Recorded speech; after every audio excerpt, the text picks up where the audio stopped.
Hello दोस्तों, welcome back to my channel.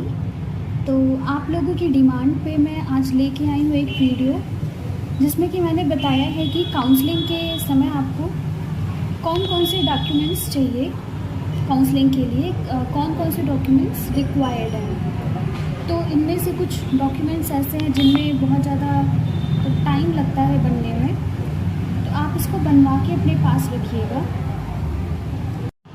तो चलते हैं हम ABBMU के ऑफिशियल वेबसाइट पर, देखते हैं इसमें क्या नोटिफिकेशन है।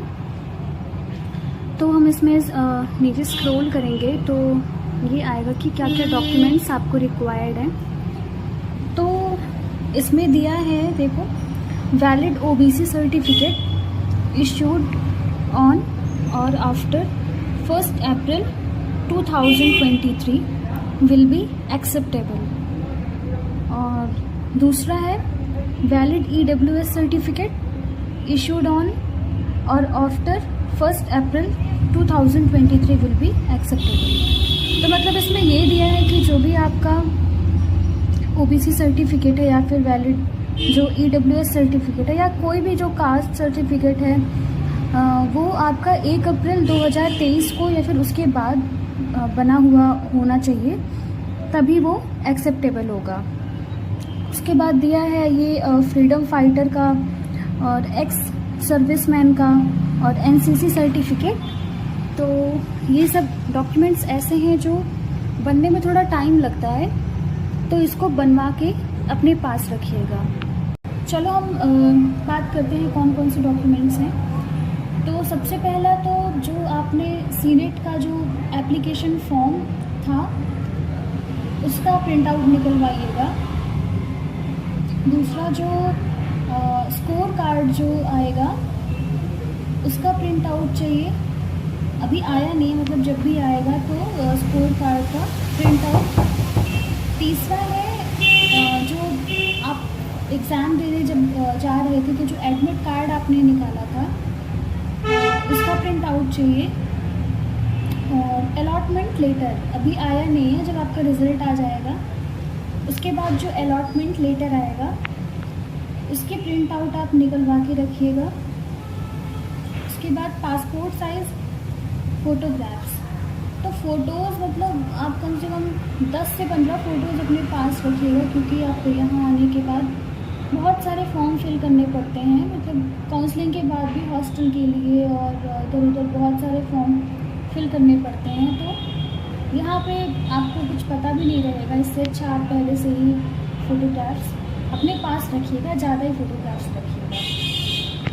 उसके बाद है आपका UP का जो डोमिसाइल सर्टिफिकेट है, जिसको हम निवास प्रमाण पत्र भी कहते हैं,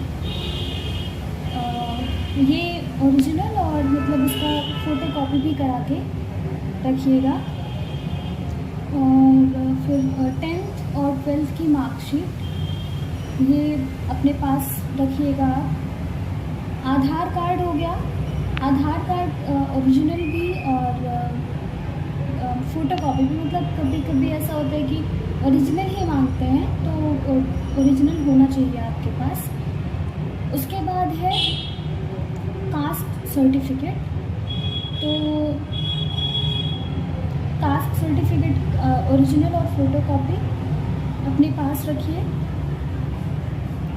और फिर है ट्रांसफ़र सर्टिफिकेट। तो ट्रांसफ़र सर्टिफिकेट आपको कहाँ से मिलेगा, ये मान लो आपने 12th किया है और 12th के जस्ट बाद आप आ रहे हो, तो आप अपने स्कूल में जाके वहाँ से मांगोगे ट्रांसफ़र सर्टिफिकेट, तो वहाँ से मिलेगा। लेकिन मान लो आपने 12th के बाद आपने BSc करी है या फिर कुछ और कोई कोर्स किया है, तो वहाँ से आपको मिलेगा, मतलब जहाँ से आप BSc किए, मतलब लास्ट कॉलेज जो भी आपका रहा है आपको वहाँ से मिलेगा। लेकिन आप स्कूल से भी ले सकते हो, मान लो आपने BSc कर ली है लेकिन फिर भी आप अपने स्कूल से भी ले सकते हो। लेकिन उस पर क्या होता है कि वो उस पर सेकेंड कॉपी लिख के देते हैं, तो आप उनसे अगर रिक्वेस्ट करेंगे कि इस पर सेकेंड कॉपी ऐसे ना लिखो तो दे देंगे आपको, तो स्कूल से भी आपको मिल जाएगा। उसके बाद है गैप सर्टिफिकेट।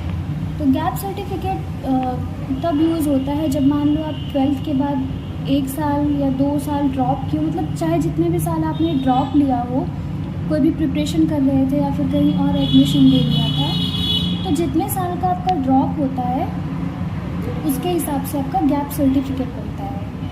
और गैप सर्टिफिकेट आपका तहसील से बनता है, तो आप वहाँ से जाके बनवा लीजिए। फिर आपका कैरेक्टर सर्टिफिकेट। कैरेक्टर सर्टिफिकेट आपको कहाँ से मिलेगा? आपके जहाँ से आप ये ट्रांसफ़र सर्टिफिकेट लेने जाएंगे, तो उसी समय आपका वहीं से कैरेक्टर सर्टिफिकेट भी मिल जाएगा।